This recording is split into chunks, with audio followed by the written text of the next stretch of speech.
Hai Closeters, aku Aci. aku Vira. Welcome to Closet Hijab World YouTube channel dalam segmen Hijab Your World, di mana kita akan ngobrolin konten-konten tentang keseharian muslimah.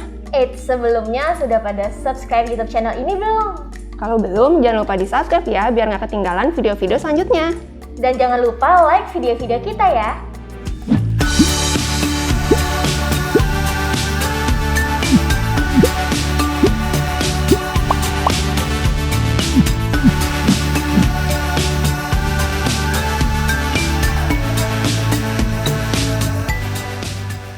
Nah, Closeter, siapa nih di sini yang suka bingung, boleh nggak sih sholat menggunakan make up? Nah, awalnya topik ini muncul karena waktu itu aku lihat Vira pas mau sholat itu hapus makeup dulu. Tapi sebenarnya aku enggak nih Vir kalau lagi di luar. Lalu muncullah banyak pertanyaan, gak cuma dari aku, tapi dari kita berdua. Tapi sebelum masuk ke topik yang lebih dalam nih Kak, kita berdua mau say thank you kepada brand sponsor yang telah mensponsori video ini. Siapa yang mau kulitnya selalu awet muda? Kalian wajib coba Rivera Youth Expert Ageless Day Cream dan Night Cream. Untuk day creamnya, selain mengandung SPF 18 PA++, juga dapat memperlambat penuaan kulit karena mengandung caviar ekstrak dan eksklusif peptide kompleks dengan teknologi Derma Aging System. Dan night creamnya sendiri teruji secara klinis efektif mengurangi kulit kering, kusam dengan tekstur yang ringan namun tetap menghidrasi kulit. Untuk info lebih lanjut soal harga atau link pembelian, kamu bisa langsung cek di Instagram @riveracosmetic. Nah, seperti yang tadi udah diinfo Kak Aci nih tentang kebingungan kita soal sholat dan make up. Jadi awalnya aku tuh sholatnya biasanya pakai make up aja seperti biasa. Tapi suatu hari aku nggak sengaja baca artikel yang bilang kalau kita sholat sebaiknya kita menghapus make up nih Kak. Sejak itu jadi aku mulai perlahan rajin menghapus make up dulu sebelum sholat. Sebenarnya kalau dipikir-pikir agak ribet ya Kak, soalnya kita harus menghapus make up dulu lalu nge-reply-nya lagi setelah sholat. Nah iya tuh Vir, jujur aku kalau misalnya lagi di luar, aku tuh nggak hapus makeup, jadi langsung sholat aja gitu. Nah daripada kita bingung berjamaah nih Kak, Closet udah menghadirkan ustazah yang akan menjawab kebingungan kita. Nah Closeter, sekarang kita sudah menghadirkan Ustazah Syifa Nur Fadila. Assalamualaikum Ustazah. Waalaikumsalam warahmatullahi Mbak Vira, Mbak Aci ya? Iya, apa kabar nih Ustazah? Sehat, Alhamdulillah. Alhamdulillah. Gimana kabarnya Mbak Vira, Mbak Aci? Alhamdulillah baik juga. Alhamdulillah. Tetap semangat ya? Betul banget. Nah Closeter, Ustazah Syifa Nur Fadila ini aktif untuk menjadi narasumber di beberapa kajian. Sekarang beliau juga sedang menyelesaikan studi magisternya di Fakultas Syariah dan Hukum UIN Jakarta. Jadi Ustazah, sebenarnya aku dan Kak Aci ini agak bingung, boleh nggak sih kita sebenarnya sholat menggunakan make up? Jadi ini salah satu permasalahan sebenarnya ya, apalagi di era milenial seperti ini, di kalangan anak-anak muda yang sekarang juga tren make up sebenarnya. Dan make up itu sebagai salah satu kebutuhan. Jadi kalau ditanya anak muda sekarang, lo nggak bisa hidup tanpa apa, satu tanpa HP, yang kedua tanpa make up gitu. Ya jadi kalau bangun tidur apa yang dicari HP, terus ketemu orang kita nggak pengen bare face gitu, pengennya langsung cetar, make up, langsung cantik. Tapi kan ternyata kalau kita lihat dalam Islam itu sendiri, pertama kita lihat dari sudut pandang ayat Al-Quran. Dalam surah Al-Maidah ayat 6 disebutkan Bismillahirrahmanirrahim, Ya ayyuhalladzina amanu idza qumtum ilas sholati faghsilu wujuhakum wa aydiyakum ilal marafiq wamsahu biru'usikum wa arjulakum ilal ka'bain. Saya ambil satu area saja yang memang ini adalah area make up gitu ya. Faghsilu wujuhakum. Di sini kita disuruh untuk membasuh wajah kita. Nah, ini kan wajah sebagai salah satu rukun wudu. Jadi kalau wajah itu tidak kena air, kita tidak secara sempurna mengusap ketika berwudu, maka tidak menjadi salah satu syarat sholat kita. Karena syarat sah sholat itu adalah berwudu. Lalu bagaimana kita mau sholat sedangkan wudunya saja tidak benar gitu, tidak sempurna ya. Nah biasanya ini jadi problem juga di kalangan orang-orang yang kerja, orang-orang yang memang sehari-harinya pakai make up. Boleh nggak sih wudu setelah make up gitu ya? Karena soalnya aku tuh kerja dan itu mengharuskan pakai make up, sedangkan nggak mungkin aku touch up terus, make up terus gitu kan, diulang-ulang. Nah sekarang kita masuk ke dalam karakteristik make up itu sendiri. Jadi ada yang waterproof sifatnya, ada yang non waterproof. Nah sekarang yang viral itu biasanya orang-orang yang suka pakai make up waterproof, nggak gampang hilang. Contoh salah satunya adalah make up eyeliner gitu ya. Eyeliner, kemudian maskara. Ada juga sekarang mungkin lipstick yang waterproof, gimana tetap merah merona gitu. Atau juga bedak yang waterproof. Nah kita harus lihat dulu Kalau memang keadaan kita sedang haid, sedang mamnu, dan sedang tidak sholat, maka diperbolehkan untuk memakai make up yang air itu tidak sampai ke dalam lapisan kulit kita. Jadi syarat sahnya wudhu itu adalah air harus sampai ke dalam pori-pori kulit gitu. Nah dulu di zaman Rasulullah dasarnya apa sih sebenarnya?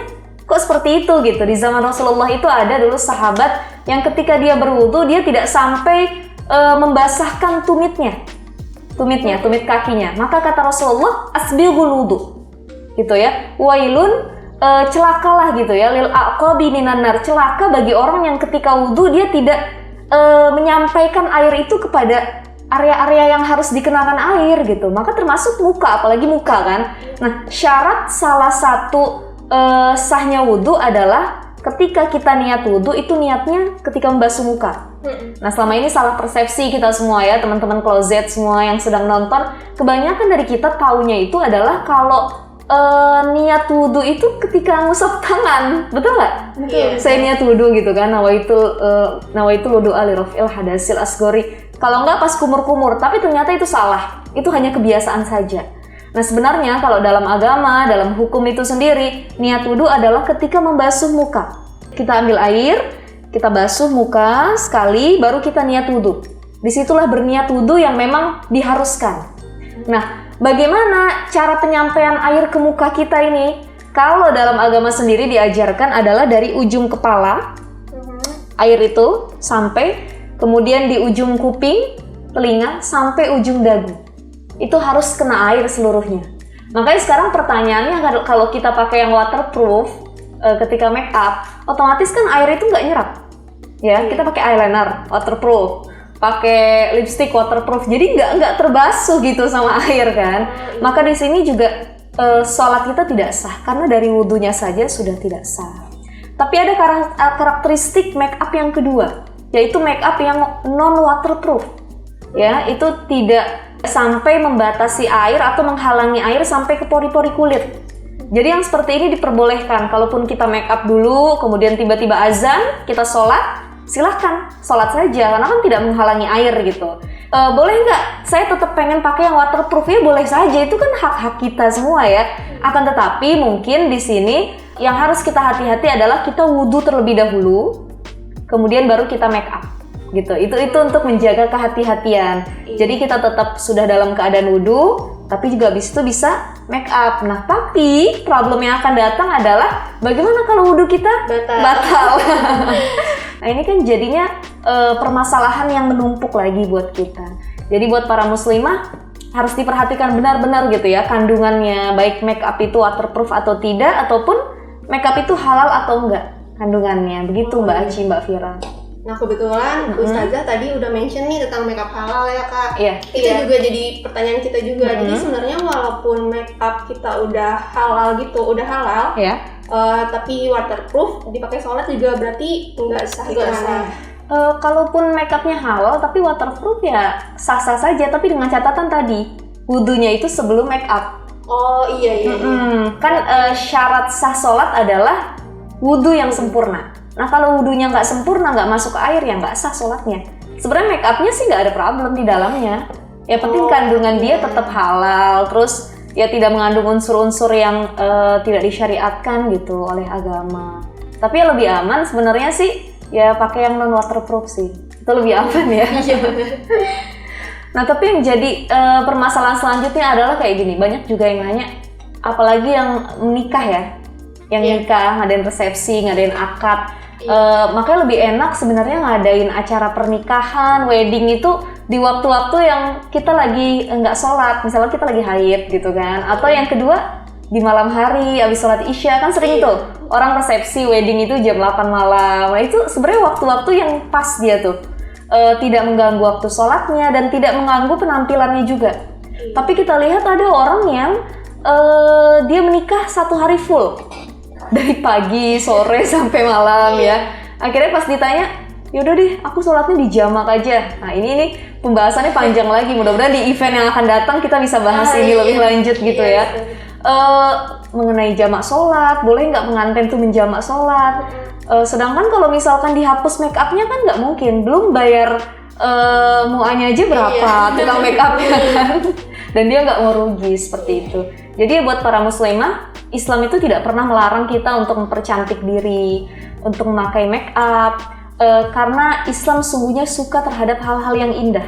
Nah, mewarnai rambut juga diperbolehkan, tapi tidak dengan warna asli rambutnya. Contoh, rambut kita hitam, kemudian kita cat lagi hitam, itu tidak diperbolehkan.